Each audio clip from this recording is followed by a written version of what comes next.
नमस्कार, बंसल न्यूज में आपका स्वागत है। मैं हूं आपके साथ सोहेल खान। उपचुनाव के संग्राम में रोज नए रंग देखने को मिल रहे हैं। कांग्रेस के अंदर जहां भूचाल मचा हुआ है, वहीं बीजेपी में भी कई जगह गुटबाजी की सुगबुगाहट देखने को मिल रही है। वार पलटवार और बयानों के बाण चलाए जा रहे हैं। उपचुनाव की तारीखों के ऐलान से पहले ही सियासी पारा अपने शबाब पर है। उपचुनाव से जुड़ी हर खबर, हर अपडेट लेकर हम हाजिर हैं अपनी खास पेशकश उपचुनाव का चक्रव्यूह में।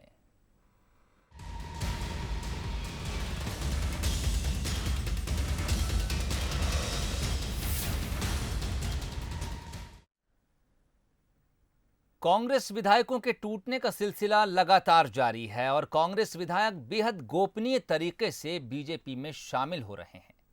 सियासी रूप से देखें तो बीजेपी की कांग्रेस खेमे में यह सर्जिकल स्ट्राइक है, क्योंकि बीजेपी ऐसे क्षेत्रों पर टारगेट कर रही है जो 2018 के चुनाव में उसके हाथ से फिसल गए थे। निमाड़ से 2 विधायकों का टूटना इसी की तरफ इशारा कर रहा है।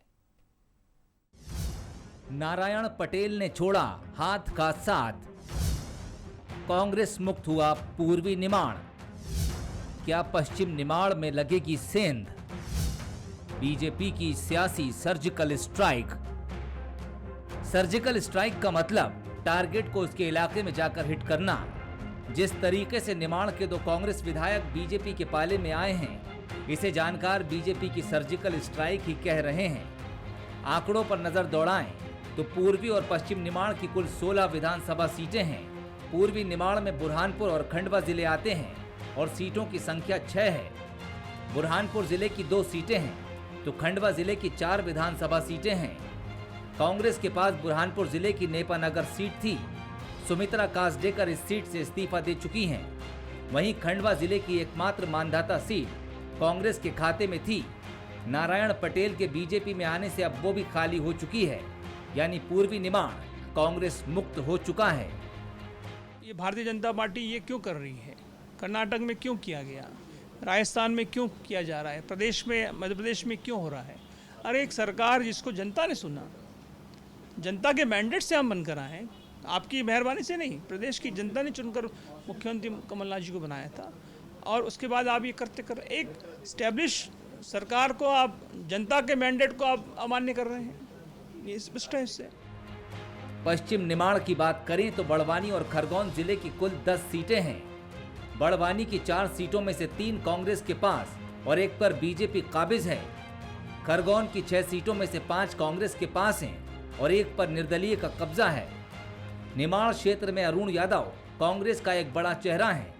जिन 2 विधायकों ने कांग्रेस को छोड़ा, उन्हें अरुण यादव ने ही टिकट दिलवाया था और वो यादव को ही छोड़ गए।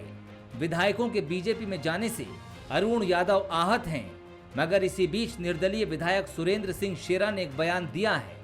वो इशारा कर रहे हैं कि पश्चिम निमाड़ में सेंध लग सकती है। हालांकि अरुण यादव ने भी शेरा के बयान को लेकर स्थिति साफ कर दी है। क्योंकि 4-5 चुनाव हारने के बाद अरुण यादव जी भी घर पे बैठ नहीं पा रहे ठीक से। वो भी चाहते कुछ करे, कुछ आगे बढ़े।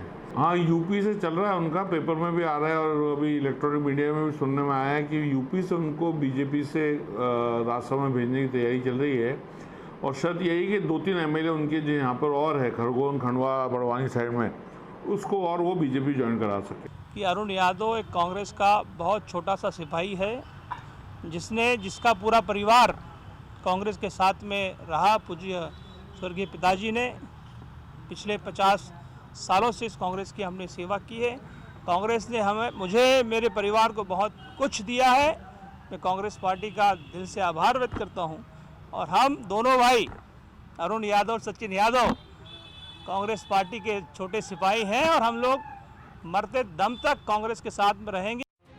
अरुण यादव ने साफ कर दिया है, मगर शेरा के बयान के क्या मायने निकालें? कहा तो ये भी जा रहा है कि खरगोन जिले की 1 विधानसभा सीट के विधायक बीजेपी के संपर्क में हैं। बहरहाल इस वक्त मध्य प्रदेश में जो सियासी हालात हैं, उसमें कुछ भी हो सकता है। Bureau report, Bansal news. Gwalior विधानसभा सीट पर जीत का परचम लहराने के लिए बीजेपी ने पूरी ताकत झोंकना शुरू कर दिया है। बैठकों का सिलसिला जारी है। इसी कड़ी में बीजेपी प्रबंध समिति की बैठक हुई, जिसमें कार्यकर्ताओं के साथ जीत की रणनीति पर मंथन किया गया। लेकिन बैठक से पूर्व मंत्री और बीजेपी के कद्दावर नेता जयभान सिंह पवैया ने दूरी बना ली, जिसके बाद कांग्रेस अब ये दावा कर रही है कि बीजेपी की गुटबाजी कांग्रेस के लिए आने वाले उपचुनाव में फायदेमंद साबित होगी। संगठन के दम पर बीजेपी ग्वालियर विधानसभा में जीत का स्वाद चखने की तैयारी में लगी है, लेकिन लाख कोशिशों के बाद भी बीजेपी की गुटबाजी सामने आ ही जाती है।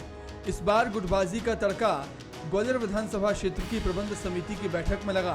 बैठक में वरिष्ठ नेताओं और कार्यकर्ताओं को आमंत्रित किया गया था, जिसमें ग्वालियर विधानसभा के प्रभारी जयंत मलैया, कैबिनेट मंत्री प्रद्युमन सिंह तोमर, सांसद विवेक शेजवलकर, वेद प्रकाश शर्मा और जिला अध्यक्ष कमल माखीजानी मौजूद थे। लेकिन पूर्व मंत्री जयभान सिंह पवैया बैठक में शामिल नहीं हुए। पवैया के न आने से बेपरवाह बीजेपी नेता पार्टी की जीत के दावे करते हुए नजर आए। जो यहाँ भारतीय जनता पार्टी के कार्यकर्ता हैं और जो दूसरे दल से यहाँ पर आए हैं, उनमें धीरे धीरे समन्वय भी बढ़ता जा रहा है। और हम लोगों ने ये प्रयास किया है, माननीय अध्यक्ष महोदय ने भी कहा है और भी लोगों ने कहा है कि अब हम इसको वार्ड स्तर पर समन्वय स्थापित करेंगे, और जो होता जा रहा है। कल हम लोगों ने 2 बैठकें की, 2 मंडलों की युवा मोर्चे की बैठकें, उसमें भी हमने देखा दोनों पक्ष के युवक थे और दोनों में अच्छा समन्वय था। मैं समझता हूँ समन्वय रहेगा, अच्छा होगा, और चुनाव जब भी होंगे भारतीय जनता पार्टी भारी वोटों से जीतेगी। पार्टी का वरिष्ठ नेतृत्व बैठा है, सब बैठ करके आपस में सामंजस्य के साथ सर्वप्रथम हमारे देश के यशस्वी प्रधानमंत्री नरेंद्र मोदी जी, हमारे राष्ट्रीय अध्यक्ष अमित नड्डा जी, वो जेपी नड्डा साहब, माननीय अमित शाह जी, माननीय मुख्यमंत्री शिवराज सिंह जी और वरिष्ठ नेतृत्व की मंशा है कि ये भारत आत्मनिर्भर बने, हम आत्मनिर्भर बने। उस संबंध में हम लोग आपस में बात करेंगे।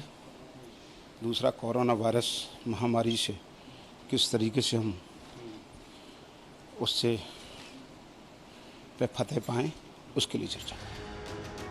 बीजेपी की हर गतिविधि पर पैनी नजर लगाए बैठी कांग्रेस ने पवैया के ना आने पर जमकर चुटकी ली। कांग्रेस ने इसे बीजेपी की गुटबाजी करार देते हुए कहा कि इसका फायदा उसको उपचुनाव में होगा। इस ग्वालियर का एक धुरंधर नेता जिसके पास वोट है, वही उस मीटिंग में नहीं था। उसने साफ कर दिया कि क्या स्थिति है, वो कैसे चुनाव जीतेंगे और क्या अर्थ निकलता है उस मीटिंग का, जिसमें स्वयं जयभान सिंह पवैया उसमें मौजूद ना हो। उपचुनाव से पहले बीजेपी के अंदर चल रही आपसी खींचतान को खत्म करने के लिए संगठन की कोशिशें नाकाफी नजर आ रही हैं। बीजेपी में नाराजगी और गुटबाजी के बीच कांग्रेस इसे मौके की तरह देख रही है। कांग्रेस को उम्मीद है कि बीजेपी के घमासान से उसकी जीत की राह आसान होगी।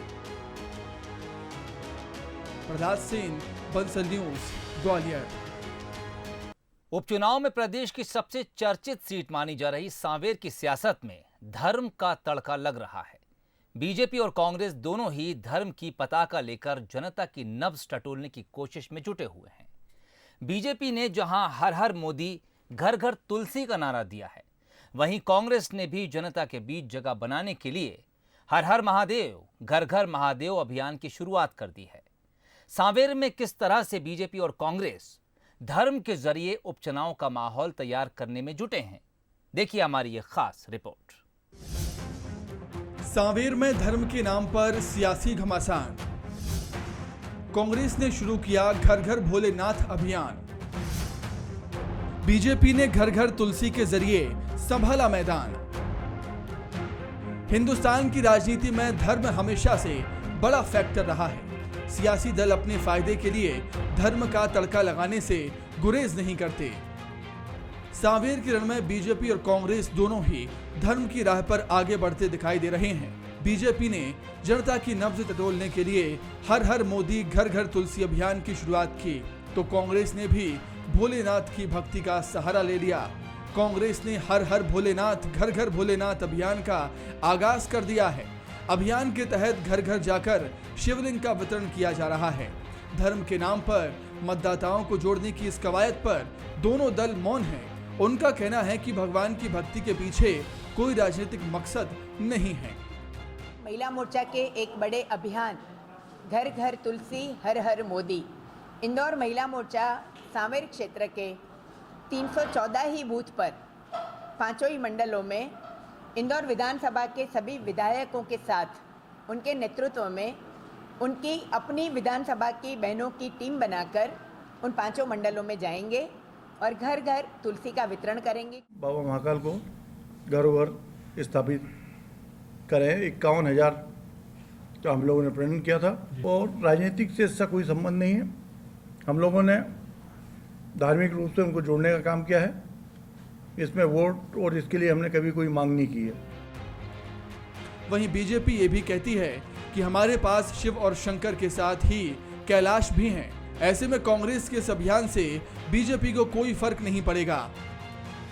देखो, हमारे पास शिव है, हमारे पास शंकर है, अब वो कुछ भी करे, शिव शंकर तो हमारे पास ही है, कैलाश भी हमारे पास है। सियासी पार्टियों के धर्म का सहारा लेने को लेकर राजनीतिक पंडितों की अपनी राय है।